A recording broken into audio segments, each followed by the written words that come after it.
Hey guys, Moon Mama here. We are continuing on with the goddess series, and the next goddess is Sekhmet. And we will jump into it.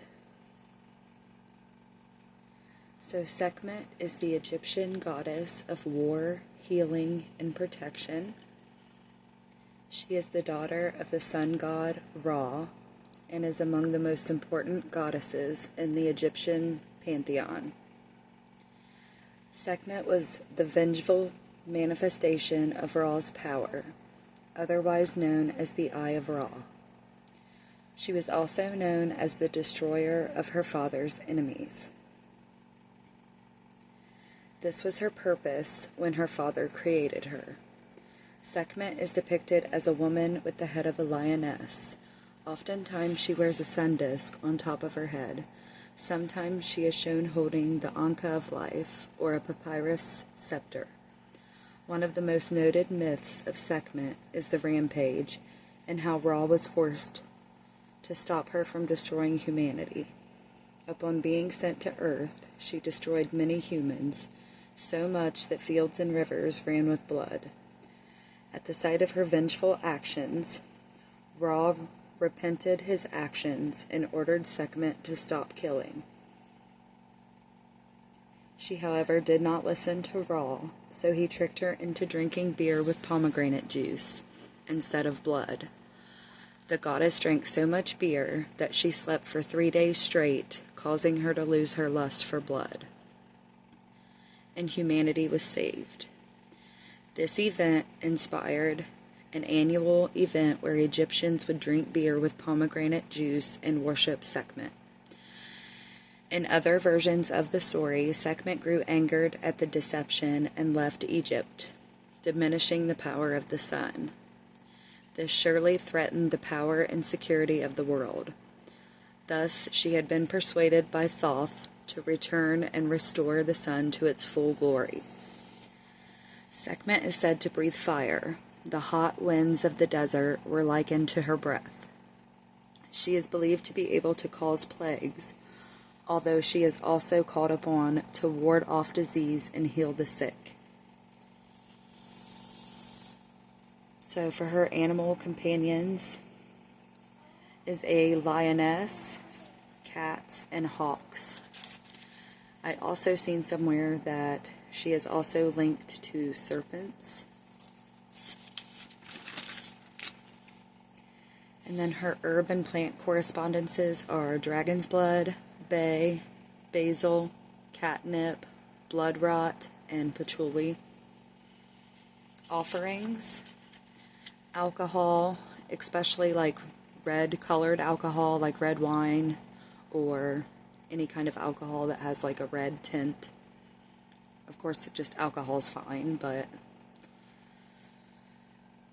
blood or substitutes such as blood rot soaked in red alcohol, images of cats or lions, incense like dragon's blood, fire, milk, spicy foods, red crystals, and meat could all be offerings to Sekhmet.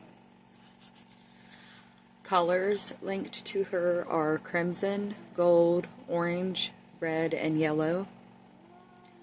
Crystals: red carnelian, red agate, garnet, ruby, cinnabar, which is an ore of mercury, so use that with caution, and tiger's eye. Some facts. Sekhmet was the wife of Ptah. I'm probably saying that wrong, and I apologize if so. I am learning as you are. So, the cosmic architect, and was worshipped mostly in Memphis, Egypt. Sekhmet was said to be Bastet's sister. She is the most represented deity in most Egyptian collections worldwide. She was considered the most feared Egyptian goddess. I thought that was cool. Her father was considered to be the strongest Egyptian god. So Ra was considered to be the strongest Egyptian god. Some of her nicknames are One Before Whom Evil Trembles, the Mistress of Dread, Lady of Slaughter, and the Red Lady, which is my favorite nickname of hers. She is considered to be the patron goddess of doctors and healers. Places and ways to honor Sekhmet: meditation and visualization, where you can imagine her presence and connect with her energy. And you could also create an altar space to leave her offerings and to call upon her energy when you feel the need. You could honor her at the Karnak Temple in Luxor, Egypt. Spending time around a bonfire dedicated to Sekhmet, or doing a ritual for her, or just as an offering even. And we are going to read the myth and the meaning.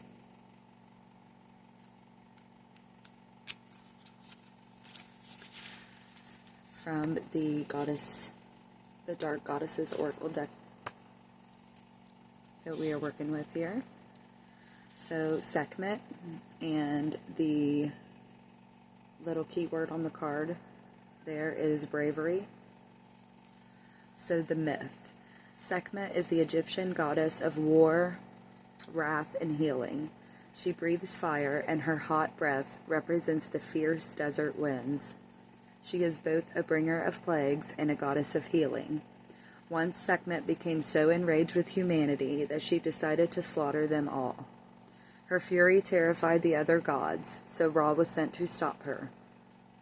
He poured out a beer mixed with pomegranate juice to resemble blood in her path. She drank herself into a stupor, and upon awakening her rage had lifted. Sekhmet is usually depicted as a lioness or a woman with a lion's head, crowned with a solar disk, encircled with an upright cobra. And the meaning of this card, the message it has for us today is, you have the fierceness of a lion inside of you. Let Sekhmet inspire you to utilize your strength, power, and bravery. Use your heartfelt intensity to empower both yourself and those around you. There are people, ideas, and projects that will greatly benefit from your leadership and example. Be confident in your abilities, and you'll shift the current chaos into a sacred and protected space. So Sekhmet bears a beautiful message. And I really enjoyed learning about her, as I hope you guys do too. Let me know in the comments if you work with her, or just if you know anything in general that I did not mention. I would love to learn with you. And I hope you guys have a magical day.